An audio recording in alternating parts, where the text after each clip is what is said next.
Welcome to The Numbers Game, the show where analytics meets the action and data drives the decisions. I'm Cynthia Frelund, and together we'll deep dive into the stats that define the remaining 14 games of Week 18, the NFL's regular season finale. We will uncover how the numbers make all the difference, because it is not just about what happens, it's about why it happens and how the numbers help tell the story.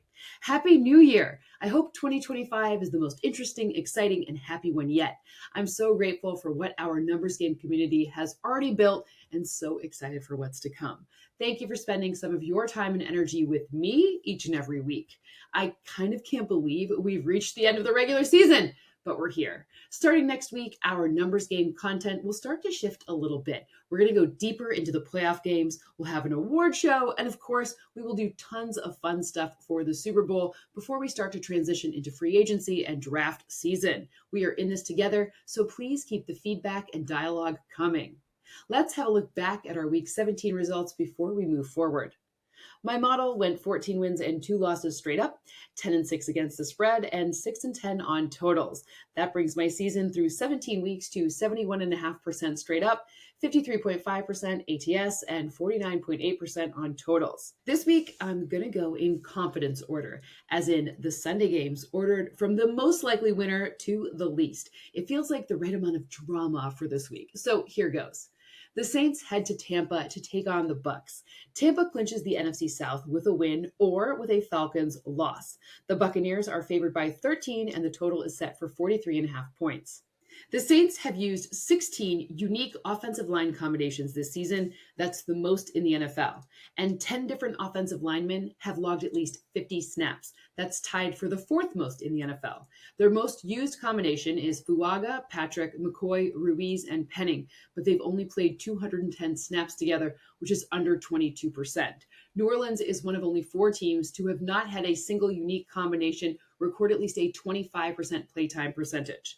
In this matchup and looking forward, it's important to note that the Bucs have the 6th highest pressure rate this season and the highest since Week 12. Bucky Irving now has the highest yards after contact per carry average at 4.5. He's forced the 2nd most missed tackles at over 36% and generated the 3rd most EPA per carry. He also has the 6th highest rushing yards over expected per carry average, the 7th best rushing success rate. Basically, he's really good. This matchup is a super +1 for him because the Saints defense has allowed the 3rd most EPA per carry, the 3rd most yards per rushing attempt, and has the 5th highest missed tackle rate to the running back position this season. Bottom line, at number 1 in confidence, I have the Bucs winning, securing the division title, and hosting a playoff game. My forecast score is 30-13. Tampa leads the league in yards per game since Week 12 at 463.8 and ranks top 3 in points per game as well as points per game allowed over that same span. The Bears finished their season at Lambeau Field. The playoff-bound Packers will be the 7th seed in the NFC unless they win and the Commanders lose, in which case they would be the 6th. Should they end up as the 7th seed, then we would get a rematch of Packers and Eagles from Sao Paulo in Week 1, but this time in a single elimination format in Philly. Green Bay is a 9-point home favorite, and the total is 40.5 points. Caleb Williams has gone 353 pass attempts without an interception. That is 100 more attempts longer than the previous all-time NFL rookie record. However, he's lost 9 starts in which he has thrown 0 interceptions, which is the most such losses in a single season since starts were first tracked in 1950. Josh Jacobs currently has 1,285 rushing yards with 14 touchdowns on 295 carries. 1,053 of those yards have come after contact, good for the 3rd most in the NFL. He also has 202 rushing yards over expected, that ranks 5th best at the position. The Bears have allowed the 8th most yards after contact to running backs and the 5th most RYOE. Jacobs also has at least 1 rushing touchdown in each of the last 7 games, which is the longest Packers streak since 1970. Bottom line, the Packers winning ranks 3rd in confidence. Remember, 2nd is Baltimore from Saturday's games. My score is 28-16, which reflects some strategic throttling of playtime for starters. I forecast Green Bay to win 12 games, but even with the 11 that they're currently at, they'd be the 4th team in NFL history to finish 3rd or worse in their division despite winning 11 or more games. The other 3, the 84 Raiders, 85 Pats, and 2020 Browns. The Chiefs are resting many of their starters against the Broncos, and the result is that Denver is an 11-point favorite. The total in this one is 40 points, and again, the game is in Denver. Kansas City has averaged just 5 yards per play without Patrick Mahomes since 2018, compared to 6.3 yards per play with him. That 1.3 yard per play drop off is the largest for any quarterback that has missed at least 200 snaps since 2018. Bo Nix has an over 75% completion percentage against split safety coverages since week 5, which is the 5th highest rate, along with 10 passing touchdowns against those same coverages, which is tied for the 4th most. The Chiefs have used split safety coverages at the 3rd highest rate, which is 53%. The Broncos winning ranks 4th in confidence, but I don't have them winning by 11 or more points. My score is 25-16 Denver. The Broncos lead the NFL with 58 sacks, which is also the most in Broncos history. And they have 6 different players with 5 or more sacks, which is the most in the NFL. Winning this game means they'd be the 7th seed and taking a trip to Buffalo for next week's first round of the playoffs. The Eagles are also resting starters when they host the Giants this week, since they're locked into the NFC's 2 seed and set to host either Green Bay or Washington in the first round of the playoffs. The Eagles are field goal favorites, and the total is 38.5 points. Malik Neighbors needs 166 receiving yards to break Odell Beckham Jr.'s rookie record, which is 1,305 yards. Neighbors is one of 4 rookies with at least 1,000 receiving yards this season. That is the most different such receivers in NFL history. Neighbors has 580 yards on underneath targets, meaning one's intended to travel less than 10 air yards. That is the 8th most by a rookie wideout in NFL history. Last week against the Colts, he caught 5 of his 6 underneath targets for 118 yards and 2 touchdowns. My Eagles point is that defending these underneath targets is a strength of theirs. They've allowed just 4.9 yards per attempt on such passes. That is the fewest in the NFL. And by the way, they've also allowed the lowest completion percentage on such passes this season. Bottom line, Philadelphia winning ranks 5th in confidence. My score is 24-17 Birds. The Eagles have the number 1 total defense at just 280.9 yards per game allowed, which is their fewest in a season since 2008.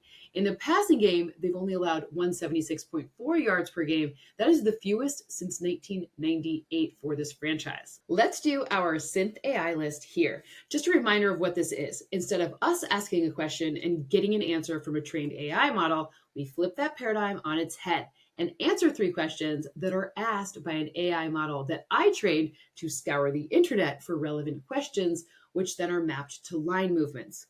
Week 18 is pretty funny, as in I'll have to maybe post some of the questions that came up, tiny little number. Anyways, rest and strategy obviously come into play in a much different way than in a normal week. So here we go. I found the 3 most normal questions. AI question 1. What is more likely, Tyrone Tracy to rush for more than 49.5 yards or Bucky Irving to top 84.5? AI answer 1. I have Tracy forecast for nearly 70 yards against the Eagles, and Irving only reaches 84 yards against New Orleans in 45% of simulations. Part of my reasoning for Irving, who is excellent, is that in a forecast big win, they will lighten his load. In other words, use another running back. AI question 2. What is more likely in the Bears versus Packers matchup? Josh Jacobs to score a touchdown or DeAndre Swift to have more than 47.5 rushing yards? AI answer 2. Jacobs reaches the end zone in a very high 81% of my simulations in the run game alone. However, Swift gets to 65 yards in my median projection, meaning I would say both happen strongly together. Both happen strongly together. Get it? AI question 3. What is more likely, Devon Vele to have more than 17.5 receiving yards against Kansas City, or DJ Moore to have more than 57.5 receiving yards against the Packers? AI answer 3. I have Vele with 25 in my median projection and Moore at 56 yards. Clear answer there, as in it's Vele. I also have Vele topping 1.5 receptions, which seems like a tiny number. Rounding out the AFC West, the Chargers finished their regular season campaign in Las Vegas. The Raiders are 5.5-point underdogs despite winning their past 2 games. The total is 41 points. If the Steelers beat the Bengals on Saturday, then the Chargers just become the 6th seed. If the Bengals win, then if the Chargers win, they could be the 5 seed, meaning the personnel for this one could change depending on the outcome of Saturday's game, but it's Harbaugh, so we wait. The Chargers defense has allowed just 17.6 points per game this season, which is the fewest in the league. Specifically in this matchup, the potential to watch Derwin James and Brock Bowers matchup is pretty cool. Bowers has run 56% of his routes from the slot this season and earned 48% of his yards on passes thrown to him from that alignment. James has forced a tight window target on 35% of passes to opposing tight ends. That is the fourth highest rate in the league. In week 1, they matched up on 27% of Bowers' routes, and James allowed just one catch for 8 yards. But that was Bowers' first ever NFL start, but also James is really good. I don't know which one wins out in this one. It is a spicy strength on strength aspect in this game. Oh, and I have to add this because I think that Ladd McConkey's rookie campaign needs a regular season bow tied on it. He's accounted for 29.6% of the Chargers' team receiving yards. That is the fourth highest by a rookie on a playoff team since 1975. Bottom line, the Chargers winning ranks 6th in confidence. LA wins 23-16 in my model. Fun fact, and because we've been keeping track of this streak, Justin Herbert is now up to 17 passing touchdowns with no interceptions when not under pressure this season. By the way, if you don't remember what I'm talking about, he's the only quarterback not to throw a pick when not under pressure. The Raiders have actually been getting good pressure on opposing quarterbacks to the tune of the 5th highest rate since week 14, which is especially notable because Max Crosby, it makes it a lot harder when he's not there. The Panthers close out their season in Atlanta against a Falcons team that can still win the NFC South if the Bucs lose, and then, of course, if they beat the Panthers. Atlanta is an 8.5-point favorite, and the total is 48 points. Since his return to being the starter in Week 8, Bryce Young has thrown 5 touchdowns and 0 interceptions when under pressure. That is tied with Lamar Jackson for the most such touchdowns without an interception over that span. When under pressure, he's also averaged 8.3 yards per attempt, that is the second most, and has the 8th highest passing success rate.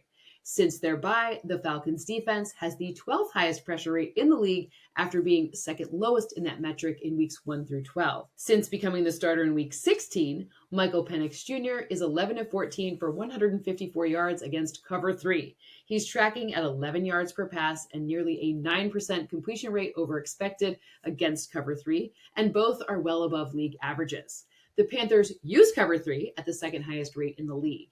Both of Penix's interceptions over the past 2 games have come against man coverage, which the Panthers don't really use. They're just using it at the 11th lowest rate on average. Bottom line, the Falcons winning ranks 7th in confidence, and they're projected for a 7-point win, 26-19. The Bills are locked and loaded as the AFC's 2 seed, and the Patriots are currently in possession of the first pick in the 2025 NFL Draft. Should New England lose, they would secure that. Buffalo is resting starters, but also still a 2.5-point home favorite, and the total is 38 points. Austin Hooper leads the Patriots with 90 receiving yards over expected and 58 yards after the catch over expected this season. He's been successful down the seams, recording 114 receiving yards over expected, which is the second most among tight ends, and has a 10.5 yards per target average on such passes. That is the 6th most among tight ends. I know it's Mitchell Trubisky time, but I gave some next-gen stats as ammo in the Saturday games for fans of Lamar Jackson and Joe Burrow to tell their friends to help make the case for why they should win MVP, so I want to keep it fair and give the Bills fans some here too. Allen has the 4th highest scramble rate, it's over 19%, with the 5th most rushing yards, 4th most EPA, and 3 of his rushing touchdowns on them. When passing on the run, he has the most yards and most EPA, while averaging the 5th most yards per attempt, and by the way, that's 8.7. Oh, and don't forget, Allen tied the Hall of Famer running back Thurman Thomas for the most rushing touchdowns in Bills history with 65. Bottom line, the Bills winning ranks 8th in confidence this week.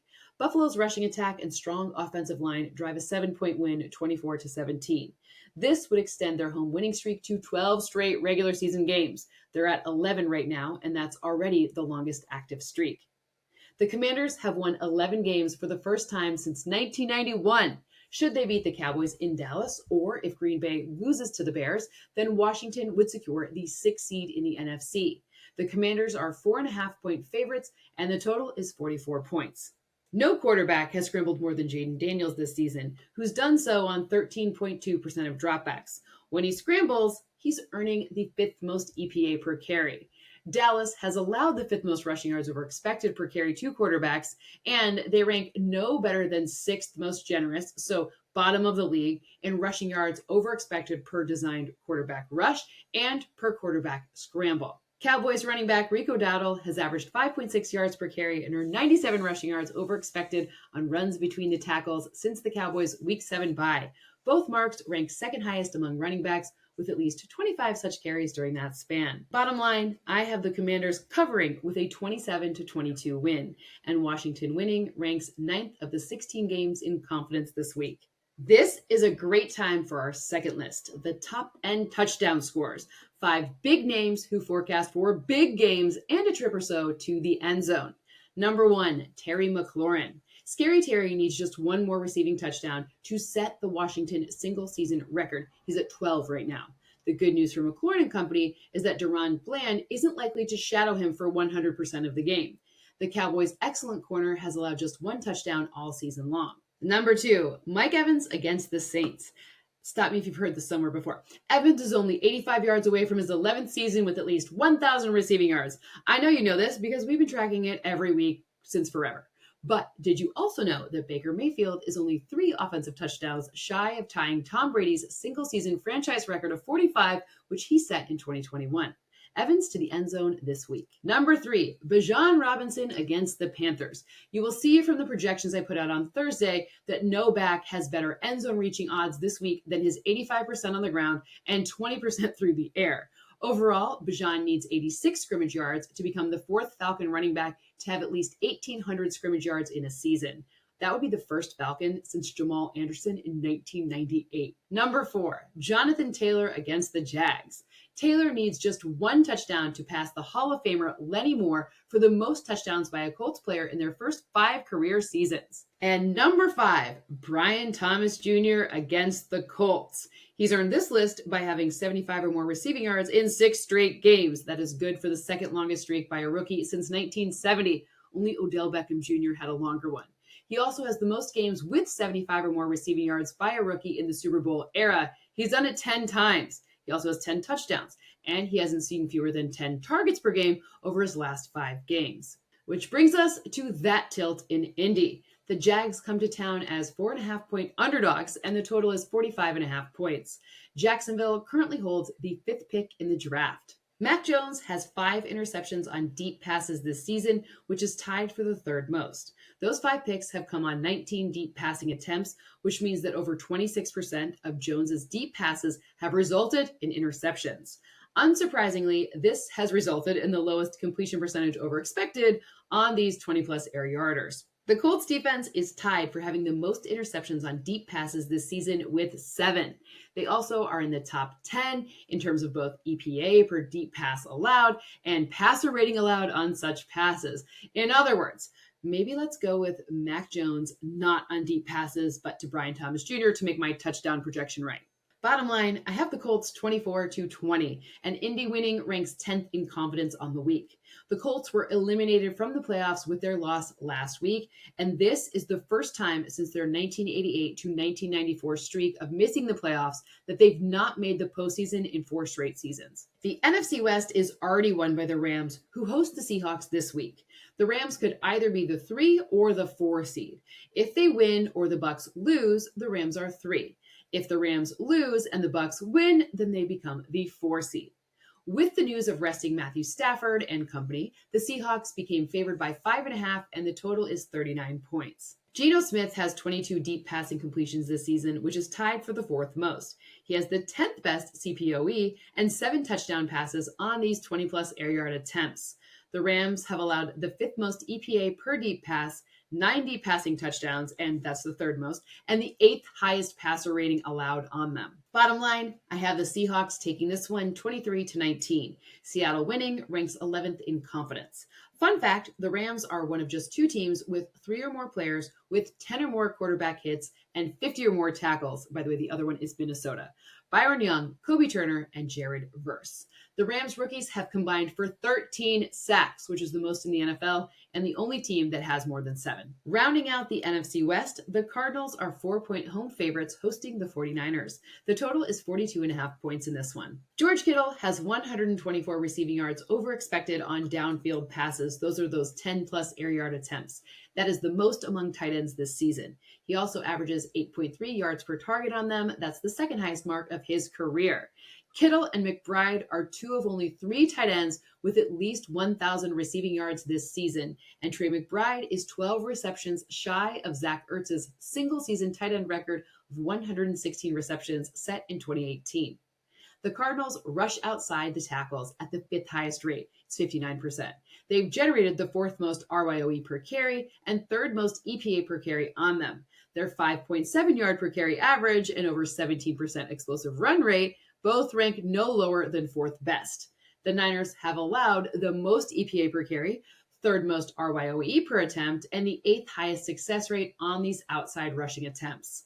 Bottom line, I have a 3-point win for the Cardinals, 24-21, and Arizona winning ranks 12th in confidence. Keep in mind, with Brock Purdy likely not playing, you could consider a Josh Dobbs DFS contrarian lineup. Which brings us to our weekly wildcards. You know the drill. These are not the biggest names at their position. They weren't early round fantasy football picks, but this week they have elevated end zone reaching odds based on their matchups. Number 1, Michael Carter against the Niners. Please rewind the show about 30 seconds if you want to hear about the rushing potential, especially on outside runs again.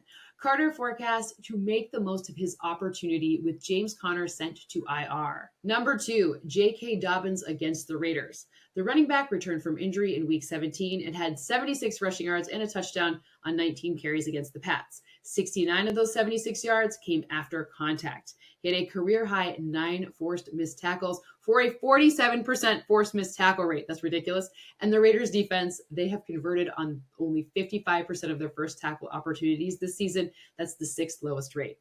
Number 3, Zach Charbonnet against the Rams. With LA resting starters, Charbonnet will get to showcase his ability to break tackles and be explosive. He leads the Seahawks with 15 rushes, earning at least 10 yards. Number 4, Kenneth Gainwell against the Giants. New York has allowed 527 rushing yards over expected this season, 4 shy of the most allowed by any team since 2018. And number 5, Calvin Ridley against the Texans.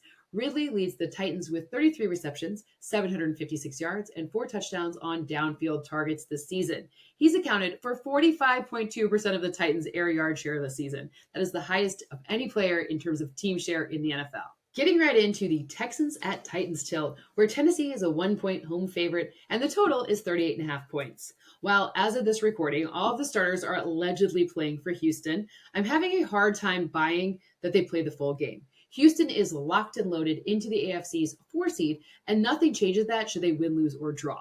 The Texans defense has the 2nd highest pressure rate in the NFL at over 38%. The Titans have allowed the 2nd highest pressure rate on their quarterbacks at 41%. The Texans have allowed the 5th fewest EPA per dropback on the season and the 2nd lowest passing success rate when the quarterback is pressured, which is 26% of the time that these quarterbacks are able to be successful against this Texans team when they get pressure on a quarterback. Brian Callahan said he will play both Will Levis and Mason Rudolph Sunday. Levis has a 54.3 passer rating under pressure, that's 4th worst, and he's taken a sack on 29% of dropbacks, which is the highest rate in the NFL. Mason Rudolph has only taken a sack on 10.1% of his pressured dropbacks this season. Bottom line, at only 13th in terms of confidence, I have the Texans winning. My final score is 21-19. That does not reflect a full game for many of Houston's starters, though, like CJ Stroud. If we get different news, look for updates here. Confidence pick 14 was the Bengals, which leads us to pick 15. Let's see if you can guess which way my model leans in Miami at New York. The Finns are 1-point favorites with Snoop Huntley likely the starter against Aaron Rodgers and company. The total here is 39.5 points. Jonnu Smith and Devon Achane have converted the 3rd most and 4th most first downs on receptions that were short of the line to gain this season with 29 and 27 respectively. Achane's 691 yak on receptions short of the sticks is over 100 more yards than the next closest player. The Jets defense has allowed 6.7 yak per reception on targets, short of the sticks, that is fifth most. Miami's defense has allowed the fewest yards before contact per carry this season at zero point 0.7. They've contacted rushers behind the line of scrimmage at the fifth highest rate. And Breece Hall has a career low 0.8 yards before contact per carry this season. That ranks 29th amongst 42 qualified running backs. My Jets point is a short note. This could be Aaron Rodgers' last game as a Jet. Okay, but also, he has the highest passer rating in Jets history by any player with 500 plus career attempts for the team. It's 88.9. Bottom line, I have Miami by 22-20. The Dolphins winning ranks 15th of the 16 games in confidence. Coach McDaniel is optimistic that Jalen Waddle can return, which has been a proven help in reducing turnovers based off his on-off splits, in addition to his services as a pass catcher. If the Dolphins win and the Broncos lose, they are playoff bound.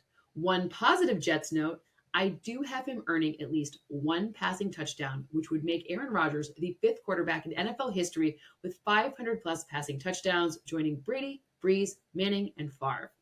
And now, the regular season finale. This is my least confident pick of the week. It's the best game of the week, but it is a game that is a terrible one for my heart as a lifelong Lions fan. I'm already anxious about it, but I also recognize that this is the game this week. It is a playoff game disguised as Week 18 regular season action. It is the Vikings. It is the Lions. It is not just for the NFC North title, but for the number one seed in the entire NFC. The Lions are 3-point home favorites, and 56.5 points is the total in this one. Let's do one strength versus strength matchup note for each team. Sam Darnold is tied for the fourth most touchdowns. He has 18, with just one interception against man coverage. He has the fifth best completion percentage and fifth highest yard per attempt average against it. Well, the Lions defense, they've used man coverage at the highest rate this year, over 46%, and they've allowed just 51% of passes to be caught. That is the second lowest rate. Jahmyr Gibbs has gained 2.5 yards before contact per carry this season, the most among running backs. He's also been contacted behind the line of scrimmage on just the third lowest rate at the position. The Vikings have allowed the third fewest yards before contact per carry this season, just one, while contacting rushers behind the line of scrimmage at the seventh highest rate. Now, the requisite blitz notes, because obviously with these two defenses. Number one, Sam Darnold leads the NFL with a 73.9 completion percentage and 140.9 passer rating against the blitz this season. Detroit, well, they blitz at the fourth highest rate. Jared Goff has the fifth highest completion percentage and yard per attempt average, along with a 127.1 passer rating, which is the second best versus the blitz this season. Minnesota, they blitz at the highest rate. Okay, so I have two weird notes that I didn't really know where else to put, but I found them kind of fascinating. Feel free to tell your friends. Number one, the Vikings are the only team in the NFL to not have a rookie play a single offensive snap this season. Every other offense has had rookies combined to play at least 100 or more snaps. And number two, the Lions have used 6 or more offensive linemen on the fifth most snaps, but they didn't do so even once in their Week 7 matchup with Minnesota the first time. Kevin Zeitler was injured and missed that game, but this is still interesting because the Lions do it a lot, and when they do, they average the fifth most yards in the league at 4.2 per play. Bottom line, I have the Lions by 1 point, 27-26. One of the main tiny edges my model points to is Jared Goff versus man coverage, especially on third down. Goff has 6 touchdowns and has gone 27 of 39 for 369 on third down when defenses have given him man. This nets out at a 138.8 passer rating, which paces the league. The Vikings play man on third down at the 8th highest rate, which is a stark contrast from playing man at just the 8th lowest rate on early downs. However, they've allowed just a 57 passer rating using man on third down. That's the second lowest rate in the league. So it is not going to be easy for the Lions crew or for my blood pressure. It's time for our spicy and bland menu. This is our second one of 2025. Let's stick with what we did for the Saturday games. I'm going to put together 2 3-course menus for you. The first will feature 2 bland projections and 1 spicy, and the second will be 1 bland and 2 spicies. Just a reminder, bland props project to happen in at least 55% of my simulations, and spicy ones are in 48%, but with enough volatility to make the juice worth the squeeze. Menu 1. Ingredient number 1. Let's start with a bland one. Let's start with Bijan Robinson to earn more than 95.5 rushing yards against the Panthers. I don't usually go for the same player in two areas of the show, but Week 18 is a weirdo. So focus harder on the teams that have something to play for, especially when it comes to the blands. Number 2, a second bland one. It is Bo Nix. They have something to play for. He will pass for more than 1.5 touchdowns. Nix is tied with Jaden Daniels for the most passing touchdowns by a rookie with 25, and he has 6 games with 200 plus passing yards, 2 or more passing touchdowns, and 0 interceptions. That is tied for the most by a rookie since at least 1950. And number 3, our spicy addition to the menu. Speaking of Jaden Daniels, in his matchup against the Cowboys, I like him to rush for more than 52.5 yards. Between having the highest scramble rate in the league and also 864 rushing yards, which is the most by a rookie quarterback in NFL history, and also a great matchup against the Cowboys, who've given up the most rushing yards to quarterbacks, you could actually also even consider a rushing touchdown for him as well. By the way, Daniels has the 3rd most offensive touchdowns by a rookie in NFL history with 31 total. Menu 2, ingredient number 1, a bland one to kick this off. Jamison Williams to earn more than 58.5 receiving yards. I also think more than 3.5 receptions fits the bill here as well. Williams has 573 receiving yards on passes with play action this season. That's the 2nd most in the NFL. And on them, he has 290 yards after the catch. That is the most by any wide receiver in the league. Number 2, our first spicy one for this menu. Drake London to score a touchdown against the Panthers. Carolina blitzes at the 9th highest rate, but has the league's lowest pressure rate. London hauled in 6 of his 10 targets for 74 yards and a touchdown in week 6 against the Panthers, with most of his production coming from the slot. That's just kind of fun to remember, but I have him topping it this time with a new quarterback and also including a trip to the end zone. I have him earning 86 yards, which is more than 67.5 if you're picking up what I'm putting down. And number 3, which is our second spicy prop. Jordan Addison to score a touchdown against the Lions. Sam Darnold leads the NFL in deep completions, yards, and touchdowns. Jordan Addison ranks 6th in deep receiving yards. The Lions have allowed the 3rd most such yards in the NFL and more than 31 points in 3 of their last 4 games. And Addison has gotten in the end zone 7 times since week 11, which is tied for the most in the NFL. If you want to tail this play, you can find it on Underdog and get up to $1,000 in bonus cash using the promo code NUMBERS. Thank you so much again for spending part of yet another holiday week with me, and even more for spending the regular season with me this year. Happy 2025. I truly hope it's the best one yet for all of us. Projection scores and more, they are already up. Remember, this week is a total cluster beep. So I'm going to update it a lot as we get more news, as we try to inception what all the coaches mean in their pressers. This is part of the fun. So keep checking back. It's all in good fun. And if you enjoy the show, please like it, subscribe, turn on notifications, and pass it along so we can continue to grow.